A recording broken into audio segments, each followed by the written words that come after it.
Hello बच्चों, you are most welcome to my YouTube channel Chemosir Academy. In this class, we will study about the topic electronegativity and its variation in a group and in a period. तो बच्चों start करते हैं from the very first topic of this class, definition of electronegativity. बच्चों मैं define कर देता हूं सबसे पहले कि इलेक्ट्रोनेगेटिविटी क्या होती है।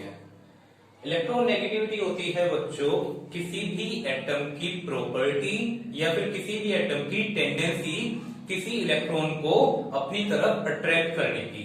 द टेंडेंसी और the property of an atom to attract the shared pair of electron toward itself called electronegativity.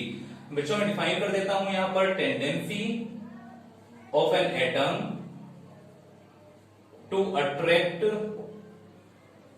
the shared pair of electron toward itself called electronegativity। Clear है बच्चों?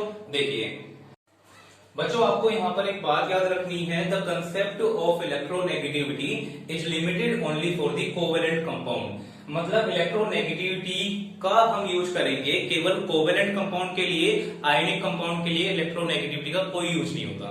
क्लियर है बच्चों? मतलब जहां पर भी कोवेलेंट बॉन्ड फॉर्म हो रखा है इलेक्ट्रोनेगेटिविटी का यूज वहीं पर करना है हम लोगों को। तो मैं लिख देता हूं बच्चों, it is limited only for covalent compound. Let's say an example, एक एग्जांपल हम लोग लेते हैं। हमारे पास एक कोवेलेंट कंपाउंड है, कोवेलेंट कंपाउंड है हमारे पास एक, मैं जनरली उसे रिप्रेजेंट कर देता हूं ए बी से। ठीक है, एक हमारे पास कंपाउंड है ए बी, तो ए बी के बीच में कोवेलेंट बॉन्ड फॉर्म हो रहा है। कोवेलेंट बॉन्ड मतलब the bond which is form by the mutual sharing of electron between the atoms. ठीक है, तो यहाँ पर ए और बी के बीच में एक इलेक्ट्रॉन की शेयरिंग हो रही है। जब भी कोई कोवेलेंट कंपाउंड दो डिफरेंट एटम से मिलकर बनता है तो एक एटम की टेंडेंसी होती है इलेक्ट्रॉन को लूज करने की और सेकंड एटम की टेंडेंसी होती है इलेक्ट्रॉन को गेन करने की। लेट्स से कि ए एटम जो है इसकी टेंडेंसी है इलेक्ट्रॉन को लूज करने की, और जो हमारे पास ये बी एटम है इसकी टेंडेंसी है इलेक्ट्रॉन को गेन करने की। तो बच्चों देखिए फिर से मैं एक बार बता देता हूं आपको, जब भी कोई कोवेलेंट कंपाउंड फॉर्म होता है दो डिफरेंट एटम से, एक एटम की टेंडेंसी होती है इलेक्ट्रॉन को लूज करने की और अदर एटम की टेंडेंसी होती है इलेक्ट्रॉन को गेन करने की। लेट्स से इलेक्ट्रॉन को लूज करने की टेंडेंसी है ए की और इलेक्ट्रॉन को गेन करने की टेंडेंसी है बी की। तो बच्चों यहां पर क्या होगा, बी जो कि इलेक्ट्रॉन को गेन करने की जिसकी टेंडेंसी है वो एटम, ये जो शेयर पेयर ऑफ इलेक्ट्रॉन है, ये जो इलेक्ट्रॉन का शेयर पेयर है ए के इलेक्ट्रॉन को अपनी तरफ अट्रैक्ट करना स्टार्ट कर देगा। क्लियर है बच्चों? जिस भी एटम की इलेक्ट्रॉन को गेन करने की टेंडेंसी होती है वो अदर एटम के इलेक्ट्रॉन को अपनी तरफ गेन करना स्टार्ट कर देता है। एज ए रिजल्ट जो हमारे पास बॉन्ड फॉर्म हुआ ए और बी के बीच में वो कुछ ऐसा हो जाएगा, ये इलेक्ट्रॉन है ये थोड़ा सा शिफ्ट हो जाएगा बी की तरफ। क्लियर है बच्चों? ये ए की तरफ से बी की तरफ मूव कर रहा है, तो यहां पर ये जो बी होगा जिसकी इलेक्ट्रॉन को गेन करने की टेंडेंसी थी, this atom is called electronegative element और electronegative atom, and the other atom which have the tendency to lose the electron called electropositive atom और इलेक्ट्रोपॉजिटिव एलिमेंट। तो बच्चों यहां पर ए क्या होगा हमारे पास, this is the electropositive atom and B is called the electronegative atom। clear है बच्चों? The tendency of atom B to attract the shared pair of electron of atom A called electronegativity, और इस टाइप के atom को कहा जाता है electronegative atom. Clear है बच्चों? आई होप आपको समझ में आया होगा इलेक्ट्रोनेगेटिविटी क्या होती है, इलेक्ट्रोनेगेटिव एलिमेंट कौन से होते हैं। तो बच्चों नोट कीजिए, आगे बढ़ते हैं। तो बच्चों in simple words we can say that the atoms which complete its octet by gaining of electron called electronegative element, and the element which easily complete their octet or duplet by loss of electron called electropositive element or electropositive atom. Clear है बच्चों? क्या हुआ, जो कोई atom electron gain करने पर अपना octet complete कर ले इजीली, उसे कहा जाता है इलेक्ट्रोनेगेटिव एलिमेंट, और वो एटम जो कि इलेक्ट्रॉन लूज करने के बाद अपना ऑक्टेट या अपना डुप्लेट कंप्लीट करता हो, this type of atom called electropositive atom.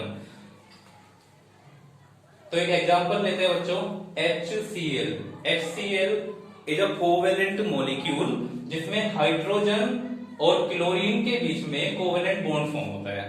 तो क्लोरीन का यहाँ पर ऑक्टेट कंप्लीट होने के लिए एक इलेक्ट्रॉन की रिक्वायरमेंट है, और हाइड्रोजन का यहाँ पर डुप्लेट कंप्लीट होने के लिए भी एक इलेक्ट्रॉन की रिक्वायरमेंट है। तो यहाँ पर देखिए क्लोरीन की इलेक्ट्रॉनिक कॉन्फ़िगरेशन 287 और हाइड्रोजन की इलेक्ट्रॉनिक कॉन्फ़िगरेशन होती है 1। अगर क्लोरीन एक इलेक्ट्रॉन को गेन कर लेता है, then it complete its octet and क्या हो जाएगा, ये हाईली स्टेबल हो जाएगा। और यहाँ पर इसका ऑक्टेट कंप्लीट करने के लिए hydrogen will have to lose 1 electron from itself. तो क्या होगा, हाइड्रोजन का electron, because chlorine is more powerful than hydrogen, so it attract the electron of hydrogen toward itself and become negatively charge. तो यहाँ पर क्या होगा बच्चों, हाइड्रोजन और क्लोरीन के बीच में जो कोवेलेंट बॉन्ड फॉर्म हुआ, हाइड्रोजन का इलेक्ट्रॉन ये कहां मूव करेगा, टूवर्ड द क्लोरीन। तो कुछ ऐसा फॉर्म हो जाएगा बच्चों, देखिए electron of hydrogen will shifted toward the chlorine. अब यहां पर ये शिफ्ट हुआ, then chlorine become more negative and hydrogen which have the tendency to lose electron it become positive. तो यहां पर हो जाएगा हमारे पास hydrogen is electropositive element and chlorine is electronegative element. Clear है बच्चों? एज अ रिजल्ट यहाँ पर क्या होगा, पॉजिटिव और नेगेटिव का एक पेयर फॉर्म हुआ। तो इस पेयर को हम लोग कहते हैं इलेक्ट्रिक डाइपोल। देन हम क्या करेंगे, यहाँ पर एक डाइपोल फॉर्म कर लेंगे, एक पॉजिटिव है यहाँ पर और एक नेगेटिव है। क्लियर है बच्चों? जिस भी मॉलिक्यूल में डाइपोल फॉर्म होता है, उस टाइप के मॉलिक्यूल को पोलर मॉलिक्यूल कहा जाता है या फिर पोलर कंपाउंड कहा जाता है। ठीक है, इस टॉपिक को हम पढ़ेंगे नेक्स्ट क्लास में, पोलर क्या होते हैं, नॉन पोलर क्या होते हैं, what are polar and non polar compound. तो अभी बस इतना ही क्लियर कीजिए आप लोग कि द एटम और the element which have the tendency to gain the electron called electronegative element and the atom और element which have the tendency to lose the electron called electropositive element. Clear है बच्चों? Note कर लीजिए। चलिए इसके फिर variations के बारे में पढ़ते हैं। तो बच्चों आइए वेरिएशंस के बारे में पढ़ लेते हैं। वेरी कैसे करते ही है इलेक्ट्रोनेगेटिविटी पीरियड में और ग्रुप्स में। तो देखिए बच्चों, when we move from the left to right in a particular period, एक पर्टिकुलर पीरियड में जब हम मूव करते हैं लेफ्ट टू राइट, तो न्यूक्लियर चार्ज इंक्रीज होगा, nuclear charge increases at stability होने की condition left to right increase हो रही है। मतलब वो नोबल गैस को अप्रोच कर रहा है, नोबल गैस को अप्रोच कर रहा है। इट मींस कि कम इलेक्ट्रॉन को गेन करने पर it attain the configuration of noble gas, so it get extra stability. तो जब हम लेफ्ट टू राइट मूव करते हैं तो इलेक्ट्रॉन को गेन करने की टेंडेंसी इंक्रीज होती है, as a result electronegativity increases. Clear है बच्चों?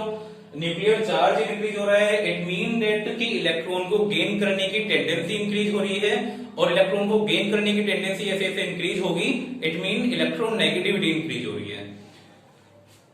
इलेक्ट्रॉन गेनिंग टेंडेंसी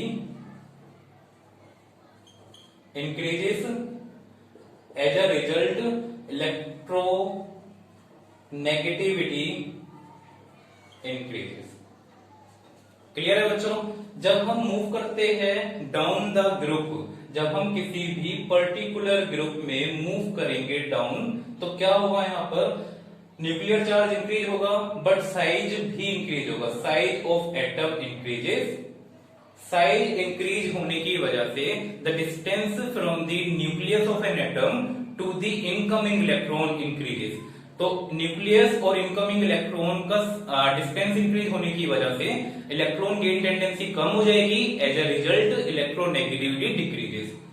क्या होगा यहाँ पर, साइज इंक्रीज हो रहा है जिसकी वजह से electron gaining tendency decreases, as a result electronegativity decrease.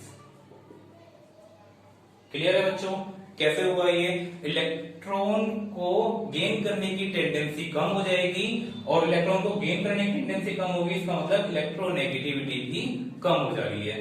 अब देखिए बच्चों, electronegativity is just opposite the concept of electropositivity. तो जहां पर भी इलेक्ट्रोनेगेटिविटी इंक्रीज हो रही है वहां पर इलेक्ट्रोपॉजिटिविटी डिक्रीज हो रही है। इलेक्ट्रोपॉजिटिविटी डिक्रीजेस और यहां पर इलेक्ट्रोपॉजिटिविटी इंक्रीजेस।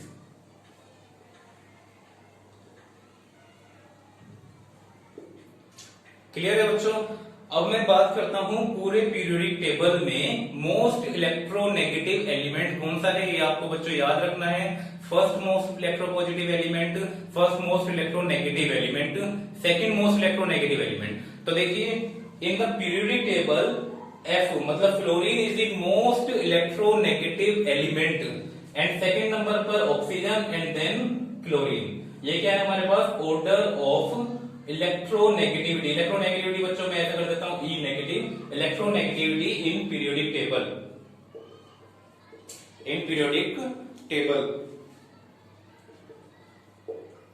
क्लियर है बच्चों, order of electronegativity in periodic table.